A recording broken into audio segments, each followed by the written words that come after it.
नमस्कार, स्वागत है आपका खबरें अभी तक पे। मैं करण जयसिंह और आप देख रहे हैं हमारा खास कार्यक्रम कहानी कामयाबी की। कहते हैं कुछ करने की चाहत हो तो दुनिया अपने कदमों में होती है।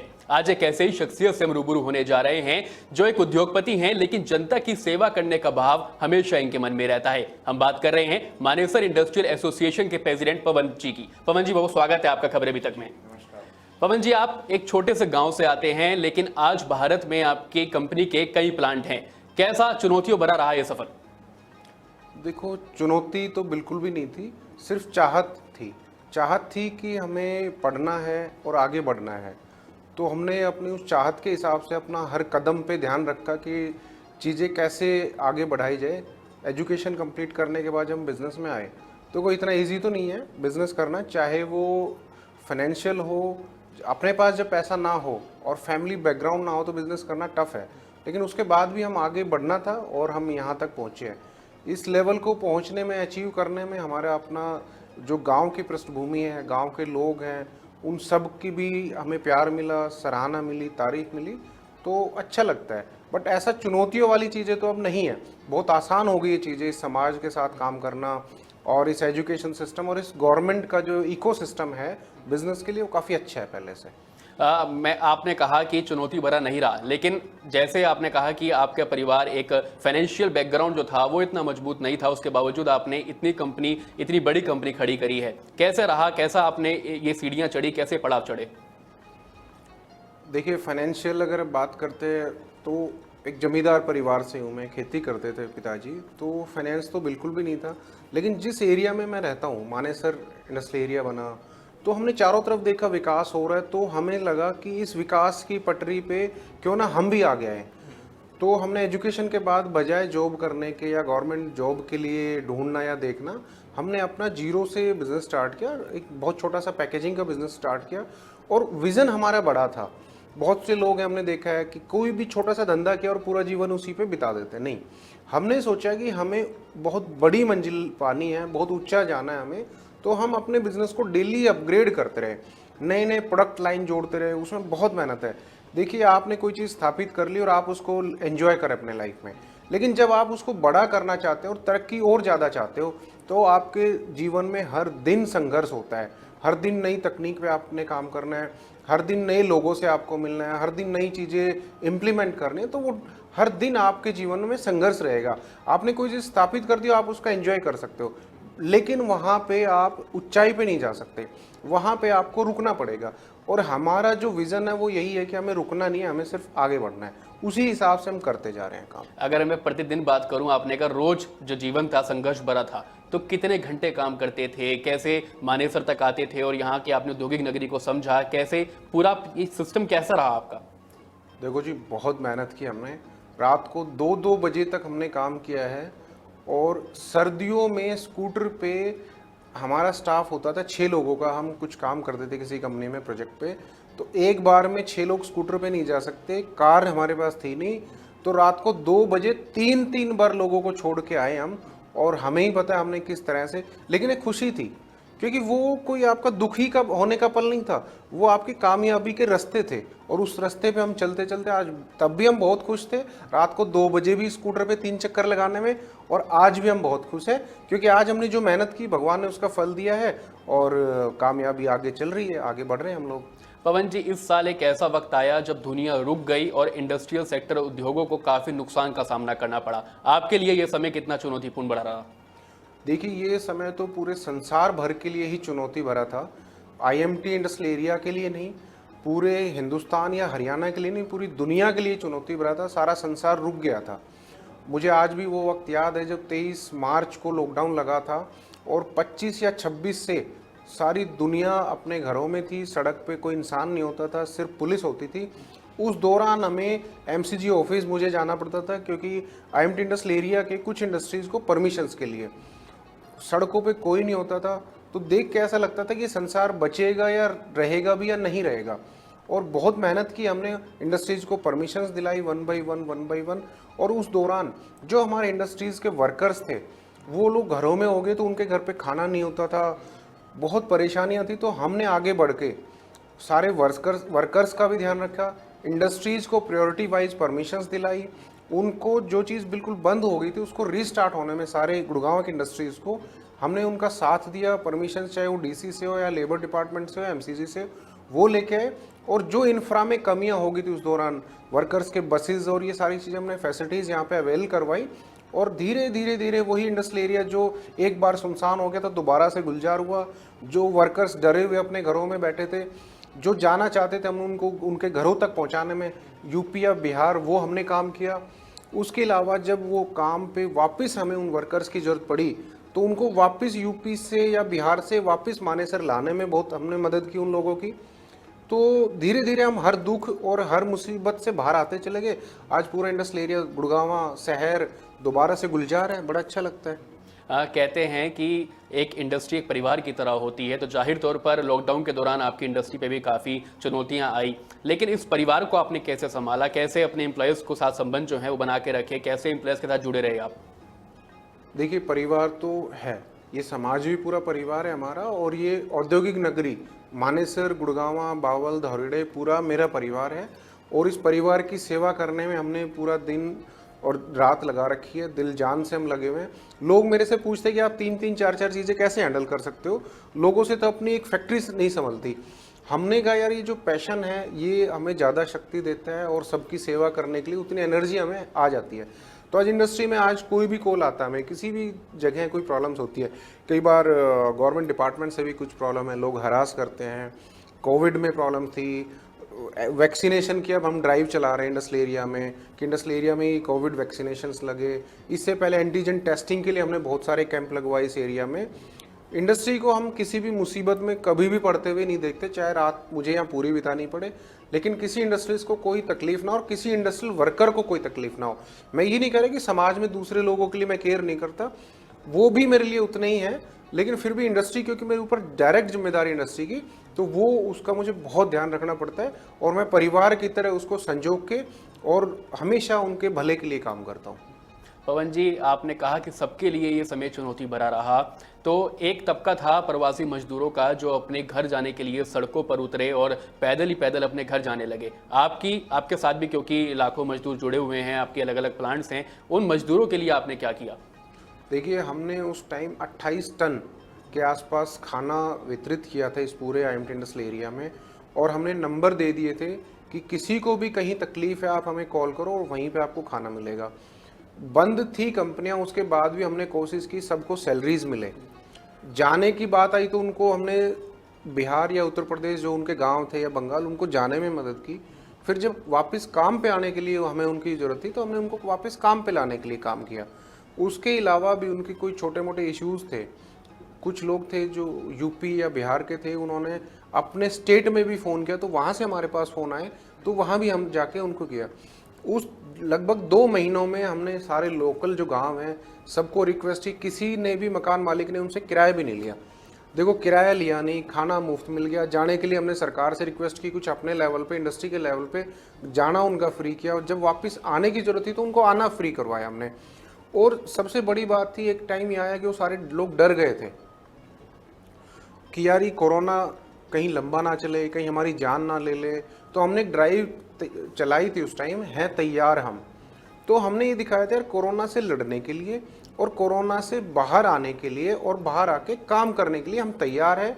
और हमें पूरा सपोर्ट मिला था यहाँ के लगभग 3 लाख वर्कर्स का मानेसर एरिया के, और वो ड्राइव बहुत सक्सेसफुल हुई। तो उन लोगों के मन से हमने कोरोना का डर निकाला, लेकिन हमने जिम्मेदारी सजगता से ही काम किया। आज 1 साल हो चुका है, लेकिन आपने कभी इंडस्ट्रियल एरिया में कंटोनमेंट जोन हमने डिक्लेयर नहीं होने दिया, क्योंकि हमने बिना मास्क, बिना सैनिटाइज और बिना सोशल डिस्टेंसिंग के किसी को अलाउ ही नहीं किया काम करने के लिए। और इंडस्ट्री आपको पता है हमेशा से डिसिप्लिन रहती है, तो यहाँ पे कभी कंटोनमेंट जोन नहीं होने दिया। कोई डेथ नहीं है यहाँ की, आप पूरा रिकॉर्ड चेक कर लेना पिछले 1 साल में मानेसर इंडस्ट्रियल एरिया में कोविड की वजह से कोई डेथ नहीं है। तो जितना कर सकते थे हमने किया। जी बिल्कुल, देखिए मानेसर एक औद्योगिक नगरी है और बहुत सारे वर्कर यहाँ पर काम करते हैं, तो जाहिर तौर पर यहाँ अगर संक्रमण फैलता तो वो घातक रूप ले सकता था।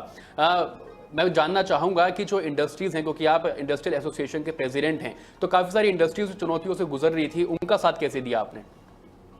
देखिए, इंडस्ट्रीज़ को सबसे पहले तो गवर्नमेंट ने नॉर्म्स निकाल दी थी कि कैटेगरी वाइज कि इन लोगों को काम करना है, तो वो सारी परमिशन हमारे स्कोप में आ गई थी। तो हमने स्टेट गवर्नमेंट के साथ मिलके उन लोगों को परमिशंस, उसके बाद उन लोगों को बस सर्विस GMDA से, और जो भी उनको रिक्वायरमेंट्स थी वो हमने पूरा सपोर्ट किया, वर्कर्स के लिए भी और इंडस्ट्रीज़ के लिए भी। और जो हम बात कर रहे हैं जागरूकता, हमने इंडस्ट्रीज़ के लिए भी फैलाई, वर्कर्स के लिए भी फैलाई। उस वजह से यहाँ पे देखो एक एक इंडस्ट्री में किसी में 1000 लोग काम करते हैं, किसी में 3000 लोग काम करते हैं, कहीं 5000 लोग काम करते हैं। कहीं भी इन्फेक्शन ज़्यादा फैल जाए कोविड, तो हमने सजगता भी रखी और एक पहरेदार की तरह काम किया इंडस्ट्रीज़ के लिए कि यहाँ किसी भी तरह की मुसीबत ना आए। उसी का फल है कि आज हम पूरे 1 साल में बिना डटे और काम पे डटे हुए हैं, बिना किसी मुसीबत के हम आगे बढ़ रहे हैं। वो उसी मेहनत का नतीजा आज।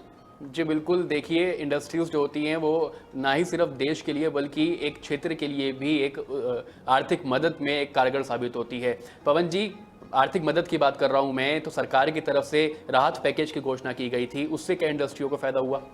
बिल्कुल, सेंट्रल गवर्नमेंट ने लास्ट मई में हमारे लिए बहुत सारे पैकेज दिए थे और खासकर MSME के लिए, तो उसमें हमें बहुत सपोर्ट हुआ। 20% तो इमीडिएट हमें फंड अवेलेबल हो गए थे, जिसके भी जो करंट में लॉन्च चल रहे थे उसको एडिशनल 20% हमें सपोर्ट मिली थी।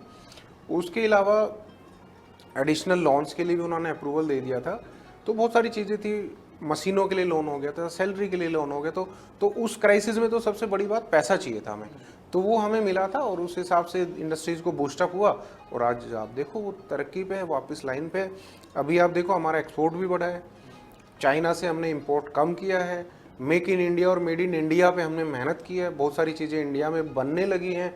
तो इंडस्ट्री भी ने भी समाज और देश का पूरा कंधे से कंधा मिलाकर इंडस्ट्री हमेशा रेवेन्यू भी जनरेट करती है, हम एम्प्लॉयमेंट जनरेट करते हैं और देश को गौरवान्वित करने के लिए जो बढ़िया प्रोडक्ट है वो भी हम यहाँ से बना के एक्सपोर्ट भी कर रहे हैं, इंडियन मार्केट को भी देते हैं और एक्सपोर्ट के साथ साथ हम इंपोर्ट कम करने पे हमारा पूरा फोकस है। तो इकोनॉमी का जो इकोसिस्टम है वो हम बेटर कर रहे हैं। तो जाहिर तौर पर मानेसर इंडस्ट्रियल क्षेत्र है और यहाँ पर जो इंडस्ट्रियल एसोसिएशन है वो ना ही सिर्फ इंडस्ट्रीज के लिए बल्कि उन लोगों के लिए भी एक मदद साबित हो रही है जो यहाँ दूर दूर से यहाँ पर काम करने के लिए आते हैं। पवन जी, मानेसर को नगर निगम बनाने की घोषणा कर दी गई है, कैसे देखते हैं, क्या इससे बदलाव आएंगे क्षेत्र में? बिल्कुल आएंगे। देखिए, पंचायत राज हिंदुस्तान में जब से हिंदुस्तान आज़ाद हुआ था बहुत अच्छा था, हमारे इलाके के सरपंच सभी अच्छा काम कर रहे थे। लेकिन जब शहर की आबादी धीरे धीरे बढ़ जाती है तो एक बड़े फॉर्मेट की ज़रूरत होती है। तो नगर निगम उसका एक बड़ा मॉडल है, बड़ा फॉर्मेट है। इसमें कमिश्नर खुद हर चीज़ को वॉच करेगा और हमारे नगर निगम के लिए स्पेशल एक कमिश्नर है। पहले क्या है, पूरे गुड़गांव के लिए एक DC होते हैं, उनको सारा काम करना पड़ता है। अब नगर निगम क्षेत्र के लिए स्पेशल एक गवर्नमेंट ने कमिश्नर अपॉइंट कर दिया है, नई टीम है, तो उसके बेटरमेंट के लिए डेफिनेटली काम होगा और फास्ट होंगे। पंचायत में ही नहीं कह रहा हूँ पंचायत राज खराब है, हिंदुस्तान का पंचायत राज तो पूरे विश्व में सक्सेस मॉडल रहता है और बहुत अच्छा काम होता है। लेकिन जैसे जैसे आबादी, जैसे आप देखोगे यहाँ पे नया गुड़गांव धीरे धीरे फैल रहा है, सेक्टर है 75 to 95 तक ऑलमोस्ट 1 लाख की आबादी नई आ गई है। जब से इंडस्ट्रियल एरिया बना है, चारों तरफ ग्रोथ हो रही है, पॉपुलेटेड हो ही जा रहा है हमारा एरिया, तो नगर निगम की आवश्यकता भी थी। और सबसे बड़ी बात है, आवश्यकता तो थी, सरकार ने बहुत जल्दी सुनवाई करके बना दिया, ये बहुत बड़ी बात है। जी बिल्कुल पवन जी, देखिए आप इंडस्ट्रियल एसोसिएशन के प्रेसिडेंट हैं और काफ़ी समय से मानेसर में रह रहे हैं। जाहिर तौर पर निगम की घोषणा की गई है और इसका चुनाव भी होगा, मेयर पद के लिए भी अब चुनाव किया जाएगा। क्या आप अब राजनीति में कदम रखेंगे? देखिए, जब तक इस इलाके में जिला पार्षद या चेयरमैन या सरपंच थे तो हमने कभी राजनीति के बारे में सोचा नहीं। लेकिन हाँ, जब से ये हमारे इलाके को नगर निगम बनाया गया है और एक नगर निगम बनता है तो उसके लिए महापौर, मेयर की आवश्यकता होती है। तो जो इंडस्ट्रियल एरिया हमने मैनेज किया और मेंटेन किया हुआ है, यहाँ की पूरी 2200 इंडस्ट्रीज़ को हम लोग हैंडल करते हैं, 3.5 लाख वर्कर्स हमारे साथ काम करते हैं। तो उस सब को देखते हुए कि इस इलाके को जितना मॉडल IMT है, इंडस्ट्रियल मॉडल टाउनशिप है, इस नगर निगम को भी हम एक मॉडल बनाएंगे, तो उसके लिए ज़रूर कोशिश करेंगे। अगर पब्लिक ने या हमारे इलाके ने हमें लगा कि एक एजुकेटेड एक्सपीरियंस होल्डर और एक बंदा जो देश दुनिया देखी है, नॉलेज है, अगर उनको लगा तो ज़रूर हम भी कोशिश करेंगे इस काम के लिए। जी बिल्कुल, आपने कहा कि अगर जनता ने कहा तो आप लड़ेंगे, यानी कि आपके मन में कहीं ना कहीं एक भाव है, अगर चुनाव होता है तो आप भी उसमें अपनी एक दावेदारी पेश कर रहे हैं। पवन जी, जाहिर तौर पर ये जानना चाहूँगा, मानेसर नगर निगम कई गाँव को जोड़कर बन रहा है, तो उन गाँव की क्या क्या समस्या देखते हैं आप? देखिए, यहाँ पे टोटल 29 विलेजेस हैं एंड ऑलमोस्ट 20 सेक्टर्स हैं। तो गांव में दिक्कतें तो सभी गांवों में रहती हैं, हमारे एरिया में सबसे ज़्यादा दिक्कत तो इसलिए बढ़ गई क्योंकि यहाँ पे जो 3.5 लाख वर्कर काम करते हैं मानेसर में इंडस्ट्रियल एरिया में, वो रहते उन्हीं गाँव में। और गांव की जो कैपेसिटी थी वो 10,000 लोगों की थी, 5,000 लोगों की थी। एक एक गांव में 60,000 70,000 लोग जब काम करने लग जाते हैं तो सैनिटेशंस की बहुत प्रॉब्लम है, पानी की बहुत प्रॉब्लम है, सीवेज सिस्टम की बहुत प्रॉब्लम्स हैं। तो उन सबको बेसिक चीज़ों को ठीक करने का सबसे बड़ा जो मुद्दा होगा इस इलाके के लिए, इस नगर निगम के लिए, सैनिटेशन और पानी, और ये कुछ चीज़ें हैं जिनको मेन हम आगे लेके बढ़ेंगे। और जैसा मॉडल मानेसर है ऐसा ही मॉडल ये 29 गाँव और सेक्टर होंगे। आप देखो आज भी नगर निगम ने कुछ व्हीकल्स चला दिए हैं, आईएमटी इंडस्ट्रियल एरिया के लिए तो बहुत अच्छे से काम कर रहे हैं, बड़े व्हीकल्स हैं, लेकिन गाँव में सफाई के लिए, सैनिटेशन के लिए वो व्हीकल्स गाँव में जा ही नहीं सकते। तो इस तरह की व्यवस्था पे हम काम करेंगे और वर्ल्ड लेवल के इक्विपमेंट्स यहाँ आएंगे और मानेसर नगर निगम को भी एक अच्छा मॉडल बना के हिंदुस्तान में पेश करेंगे। हिंदुस्तान का सबसे छोटा नगर निगम है, तो हम चाहेंगे सबसे छोटा सबसे बड़े बड़े काम करें। पवन जी, हर साल मानसून में देखने को मिलता है कि औद्योगिक नगरी मानेसर एक तालाब में तब्दील हो जाती है। यहाँ जलभराव की बेहद समस्या है, क्या आपके पास समाधान है इसका? देखिए, मानेसर जो इंडस्ट्रियल एरिया का डिज़ाइन है वो बहुत बढ़िया है। मानेसर में पानी की समस्या भरने की है, बट उतनी ज़्यादा देर नहीं है। आप जब भी देखोगे बारिश होगी, आधे घंटे वाटर लॉगिंग होगी, आधे घंटे में क्लियर हो जाएगा, इतनी दिक्कत नहीं है।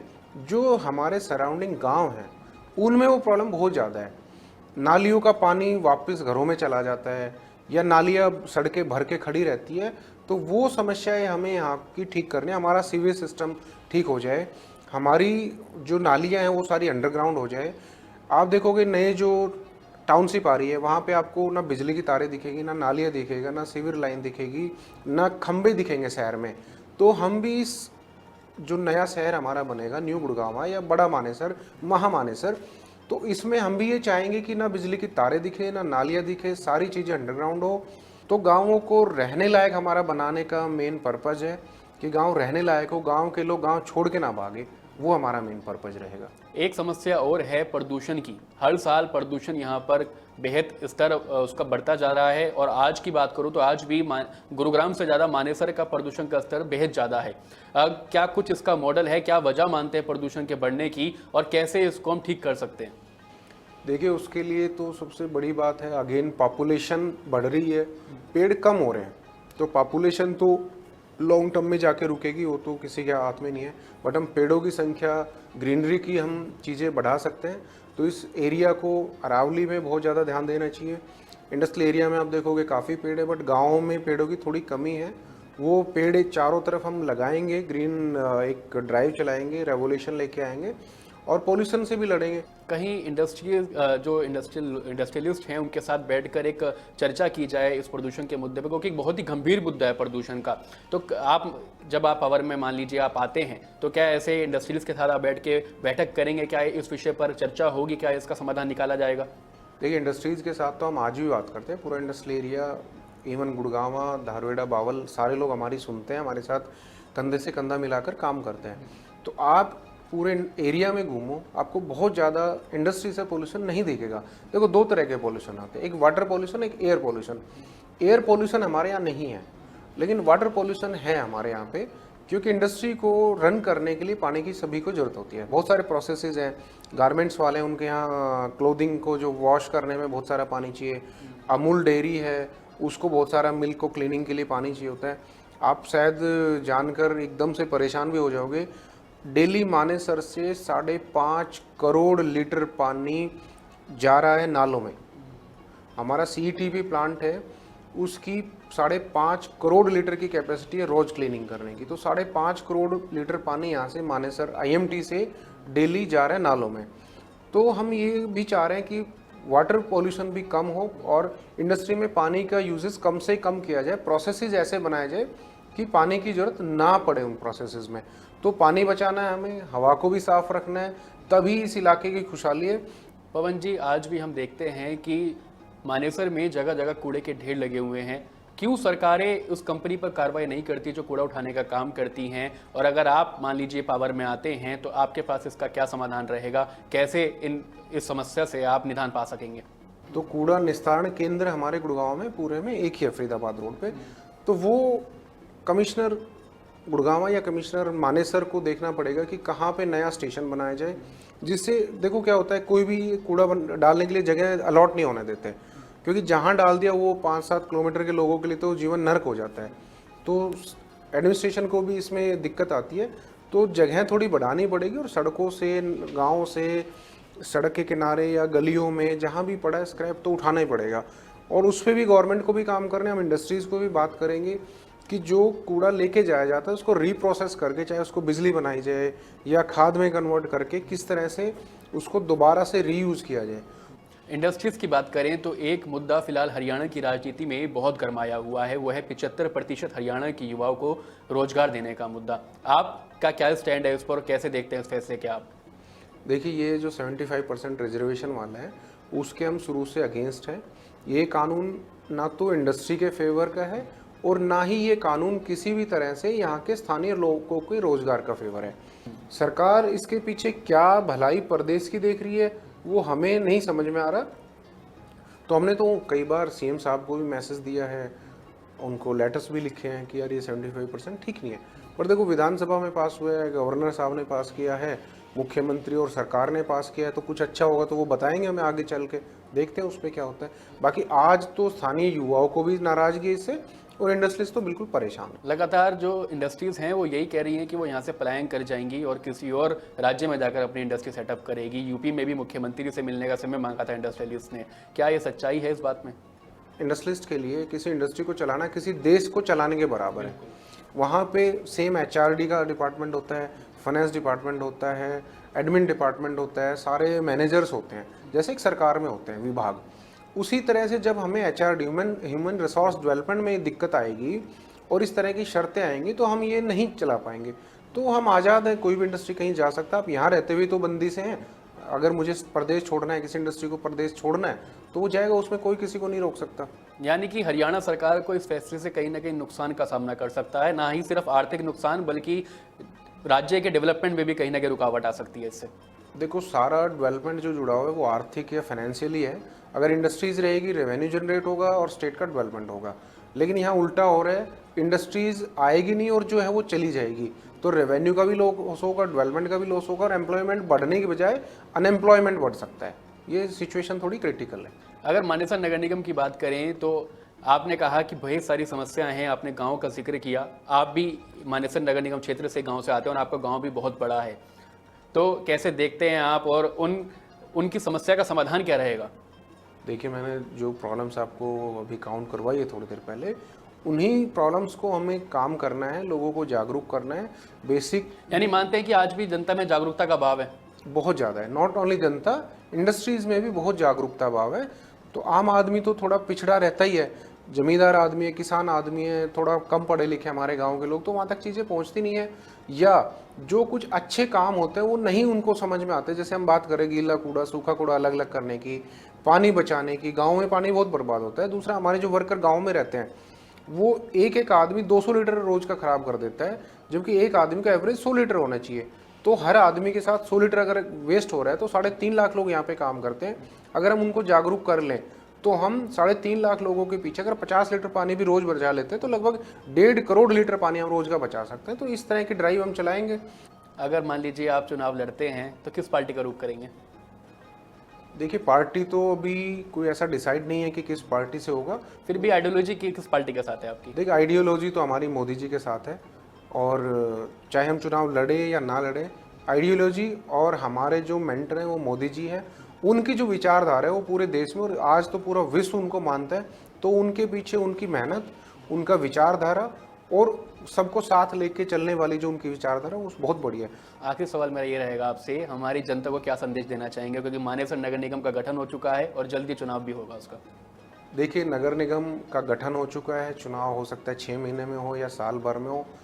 जिसको भी चुने ये जनता सोच समझ के चुने, एजुकेटेड आदमी हो, चाहे वो कोई भी हो, चाहे पवन यादव हो या कोई और भी हो सकता है, एक्सपीरियंस हो जिसको। स्मार्ट सिटी हमें बनाना है इस नगर निगम को, छोटा नगर निगम लेकिन बड़े काम करे, तो उसके लिए जो बेहतर लगे उसकी तरफ जाए। लेकिन ये क्वालिटीज़, क्योंकि हमें कभी भी जातिवाद में या उसकी हवा और उसका पानी, इस तरह की चीज़ों में कभी नहीं ध्यान देना चाहिए। हमें अपना जो वॉट की चोट है वो एजुकेशन, एक्सपीरियंस और एक्सपोजर जिसके पास है और यूथ के साथ चलना है। अभी आज हमें ये देखना है कि इस नगर निगम को एक मेहनती आदमी की ज़रूरत है। किसी प्रॉपर्टी डीलर या किसी क्रिमिनल बैकग्राउंड के पीछे हम ना जाए। अच्छे को चुनेंगे तो अच्छा होगा, बाकी जनता सब जानती है। जी बिल्कुल, आज के लिए इतना ही। मिलेंगे आपसे अगले एपिसोड में, किसी और शख्सियत के साथ होंगे रूबरू। नमस्कार।